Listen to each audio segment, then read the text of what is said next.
everyone, it's Finn here, live at PAX East with the SDGC, talking to Sri, one of the lead head best devs of Neon Inferno. Yeah, so I'm the designer and director of Neon Inferno, which, as you can see, is playing right behind us.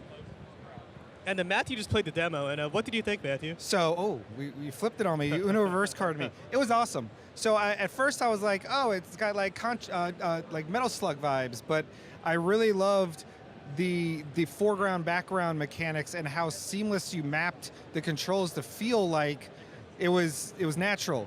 It didn't feel like confusing Contra or convoluted. Wild guns, almost. That's a really good way to put it. But Yeah. I mean, the aesthetic and the vibes of the demo were just on point. It was a lot of fun. Like, it doesn't happen often that you end a demo and go, that was too short, I wish there was more. Yeah. But I think that speaks to your game. So Thanks. I guess the next question has to be, how long has this been in the works? And then how did Retroware get involved? So Neon Inferno has been in the works since pretty much the release of our first game, which was called Steel Assault. That was you? Yeah. That was our previous game. The studio is called Zenobia Interactive. So our first game is 2021. This is releasing in I'm not allowed to say the exact date yet, but it's going to be pretty soon. It's going to be in the fall, like less than 6 months. And so I mean, Google AI told me Q3 2025. Yeah, it is. And when have they ever been wrong? Yes, it's going to be Q3, and we've been working on it for like a little over 3 years now. And by the time it comes out, it'll be like almost 4. And it's going to be coming out on a PC, on Steam, on Switch, on Xbox, and PlayStation. I mean, honestly, it's an impressive endeavor for any smaller studio to pull that off. I mean, but again, it just feels so smooth. And now that I know what you worked on before, it kind of makes sense. But how do you approach the philosophy of designing like a game? Like, what is your take on it? I think that designing an action game is almost like composing a symphony. You have the main line of action, which is like your melody. You have other things going on, which is like counterpoints.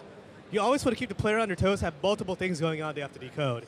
And in that way, it is like music, where you have like multiple lines of harmony weaving together. All right, well, damn, that was way more philosophical and beautiful than I was expecting, so you love to hear it.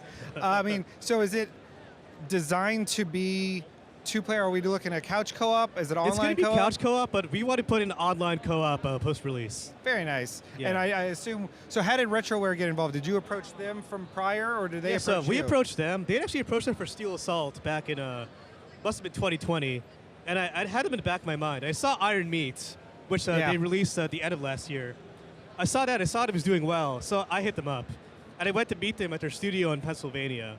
And we got along pretty well. They offered us a pretty good deal. And nice. I think they're doing really well for us, yeah. I mean, you know, they've carved out a niche of specific style of games, and yours fits that mold, so it's a good fit. For sure. Because their whole thing is like making retro modern, or vice versa. Like that. And I feel like our game does fit into that niche because we have like the retro aesthetics, but the mechanics are like super amped up, and we're trying to make it feel more like what gamers expect from a modern action game. That's the thing, like it feels like it would be right at home in the Genesis era, but just with enough like a lot modern day aesthetics that just make it that it never would have worked that way. But I feel like in this day and age, nailing that vibe is harder than people realize. They think all you need is like pixel art and you're done. Yeah. And that's just not the case. There's a lot more to it. Yeah. So what would you say? I mean, I know we just name dropped like Metal Slug and Wild, but like what else would you say for you personally were your gaming influences?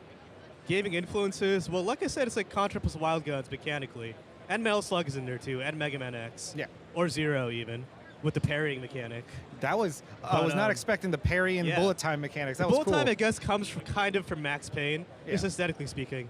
Because, you know, all bullet time comes from Max Payne. Correct. That's the original gaming bullet time. I'd say aesthetically speaking, the game draws a lot from like Cyberpunk media, like Blade Runner. Blade Runner's the big reference point. Also Akira with the bikes, with the little trails behind them.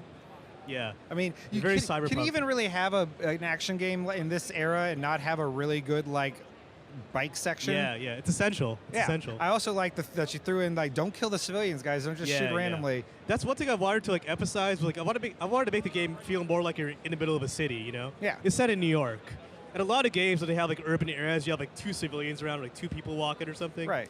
I wanted to make it feel a bit more crowded. Like there's like people could actually live here, maybe. That's awesome. Now, where can people find you or follow your game, or like for now, future Praka? Like where can people find you? So if they have a Twitter or X account, they can follow us at Zenovia LLC, or they can follow Neon Inferno on Steam. Very nice. And then we have one final question. It's always the hardest one. Yeah. In your heart of hearts, if you have to choose, cake or pie? I'm gonna go with cake. Yeah. Fair I enough. like cake. There you go. Thank you so much for your time. Yeah, thanks for having me. PAX East, baby.